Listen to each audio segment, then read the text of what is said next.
如果你幾年前同一個 F1 車迷講，建立 Red Bull 王朝最重要嗰班人，有一日會幾乎全部離開車隊，相信好多人都唔會信。但而家 Adrian Newey 走咗 ，Christian Horner 俾人炒咗 ，Helmut Marko 同 Red Bull 嘅關係亦已經結束。但最有趣嘅係呢班人離開之後，最近竟然又開始以唔同方式蠢蠢欲動。啱啱幾日前 ，Marko、Jos Verstappen 同 Max 經理人比人影到秘密會面 ，Horner 亦喺銀石出現，甚至 FIA 主席公開預言 Horner 一定會回歸。另一邊 ，Newey 已經喺 Aston Martin 默默做車。當 Max 昔日身邊最重要嗰班人離開晒 Red Bull， 又開始喺其他地方重新出現。有一個問題亦越嚟越值得留意：如果有一日呢班人重新聚埋一齊 ，Max 會唔會成為最後一塊拼圖？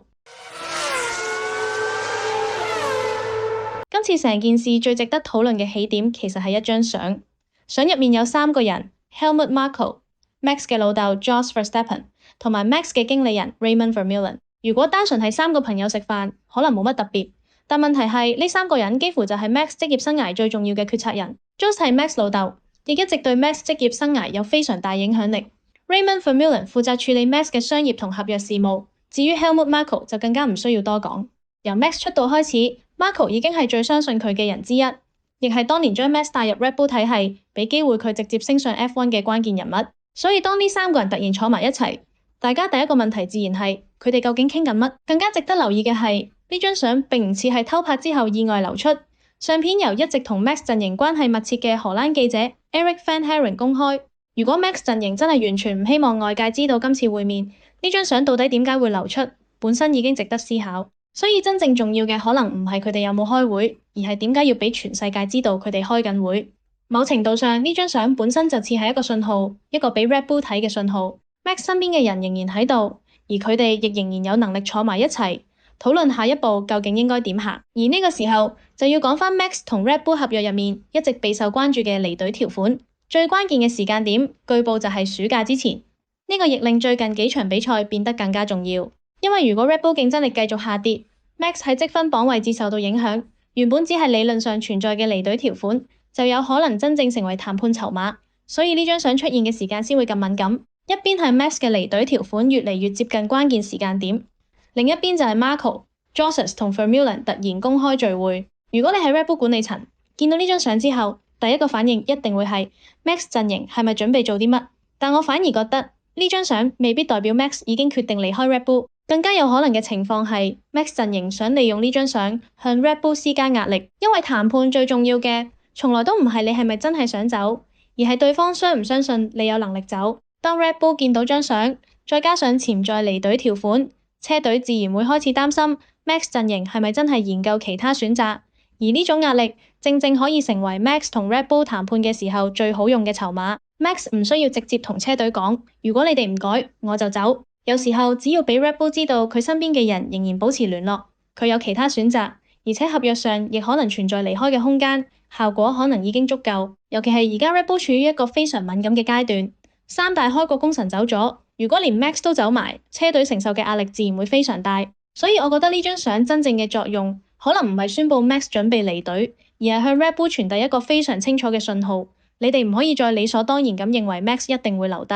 Max 陣營亦正正想借住外界對呢張相嘅猜測，增加自己同 Red Bull 談判嘅籌碼，要求車隊喺技術架構、人事安排，甚至未來發展方向作出改變。而對 Red Bull 嚟講，真正危險嘅地方，亦正正喺呢度。今日 Marko 已經離開車隊 ，Newey 已經去咗 Aston Martin，Horner 亦準備重返 F1。當 Max 昔日最重要嘅盟友逐個離開，佢留喺 Red Bull 嘅理由，自然亦需要重新評估。所以呢張相可能只係一場普通聚會，亦可能係一次策略性放風。但無論真正目的係乜，信息其實已經成功傳到 Red Bull 手上。Max 未必走，但如果 Red Bull 想確保佢繼續留低，就要證明 Red Bull 仍然有能力俾 Max 一個值得留低嘅未來。睇返 Christian Horner 最近嘅動向，都幾肯定佢重返 F1 已經唔再只係傳聞。離開 Red Bull 之後，Horner 經歷咗一段時間嘅離職限制期，但隨住相關限制結束，佢亦開始重新出現喺 F1 世界。但更加值得留意嘅係，Horner 啱啱就喺 British GP 出現。對一般人嚟講，去 Silverstone 睇一場 F1 可能冇乜特別，但對 Horner 嚟講，時間同地點就非常敏感，因為 Aston Martin 嘅 F1 總部正正位於 Silverstone， 而當時外界已經盛傳 Horner 可能同 Aston Martin、Alpine 甚至其他潛在項目有接觸。更加可疑嘅係 Horner 成個週末面對記者問問題都一直避而不談，會唔會重返 F1 同邊隊車隊接觸緊？係咪已經有協議？面對呢啲問題，Horner 冇直接否認，亦冇公開交代自己下一步，而喺 F1 車手同高層轉會市場入面，有時候唔講本身已經係一個信號。如果完全冇任何事情發生，最簡單嘅處理方法其實就係直接否認。但當一個人開始刻意避開問題，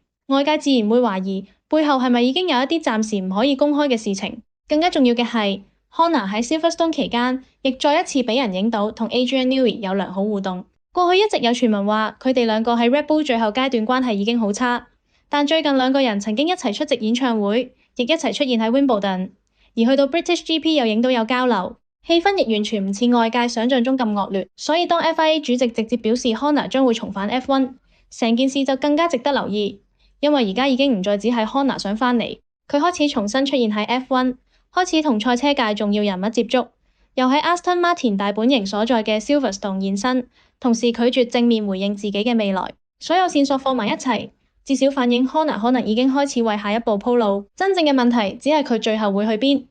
Horner 過去已經講得好清楚，如果自己重返 F1， 目標唔會係留喺中游爭第8、第9、第10，而係爭冠軍。咁樣一嚟，選擇其實已經少好多。Red Bull 基本上唔可能，平治有 Toto Wolff、法拉利同麥拿倫，目前亦無位。至於一隊完全由零開始嘅新車隊，就算資金充足，都可能需要幾年時間先真正建立競爭力。所以 Aston Martin 自然成為最值得懷疑嘅選擇，因為 Aston Martin 而家最唔缺嘅就係錢。新總部、新風洞、Honda 廠隊引擎，再加上 Adrian Newey， 單純睇硬件同人才，佢哋絕對有機會做冠軍車隊。但 Aston Martin 一直有一個非常明顯嘅問題，佢哋有好多高手，但未必有一個真正可以將所有人組織埋一齊嘅領袖。而呢一方面正正就係 Horner 最擅長嘅地方，呢個亦係成件事最有趣嘅地方。因為如果 Christian Horner 真係加盟 Aston Martin， 佢將會再次同 Adrian Newey 合作。之前有傳聞話兩個人喺 Red Bull 最後階段嘅關係已經好差，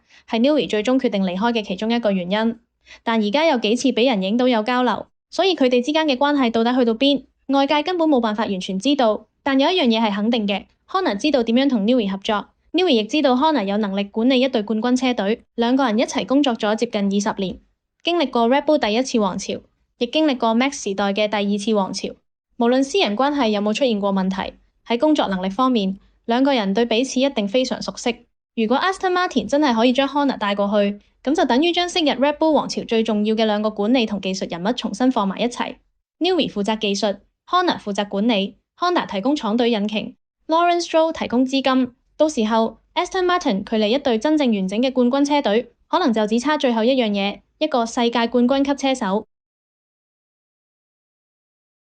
呢個當然只係一個假設。如果 Horner 真係去 Aston Martin， 如果佢同 Newey 再次合作，而 Aston Martin 未來2年開始真正展現出競爭力， Max 會唔會有一日重新同昔日戰友合作？因為對 Max 嚟講，轉隊從來都唔應該只係睇邊隊車隊今年最快。真正重要嘅係未來3至5年邊一隊車隊最有能力持續贏，而 Aston Martin 最吸引嘅地方就係佢哋擁有一套非常完整嘅長期計劃。Newey 已經喺度， Honda 亦已經喺度。如果 Horner 再加入， Max 將會見到幾個自己最熟悉，亦曾經一齊贏過無數冠軍嘅人物喺另一隊車隊重新建立一個新計劃。到時候 Max 面對嘅選擇就會變得非常有趣。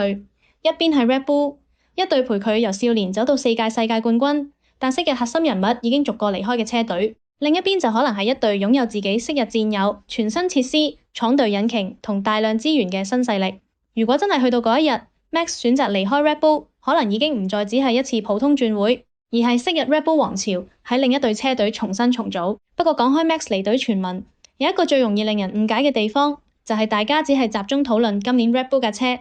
但對一個已經贏過多次世界冠軍嘅車手嚟講，問題冇咁簡單。Max 真正需要考慮嘅係 Red Bull 仲有冇能力保持一隊冠軍車隊應有嘅穩定性，因為近年 Red Bull 流失嘅唔係一兩個普通員工，而係一批曾經建立王朝嘅核心人物。Newey、Horner、Marko 再加上其他技術人才陸續離開，對任何車隊嚟講都唔可能完全冇影響。更加重要嘅係 Max 最近亦面對一啲技術同內部溝通方面嘅問題。當一個車手開始懷疑自己有冇得到完整資訊，開始要求車隊作出技術架構調整，甚至唔願意明確承諾長期留隊，呢啲信號單獨睇可能冇乜特別，但全部放埋一齊就會開始形成一幅完全唔同嘅畫面。所以嗰張 Marco、Joseph 同 Vermeulen 嘅相先會引起咁大反應，因為佢出現嘅時間實在太敏感。Max 嘅未來本身已經充滿傳聞，而佢最重要嘅幾位親信又突然公開聚集。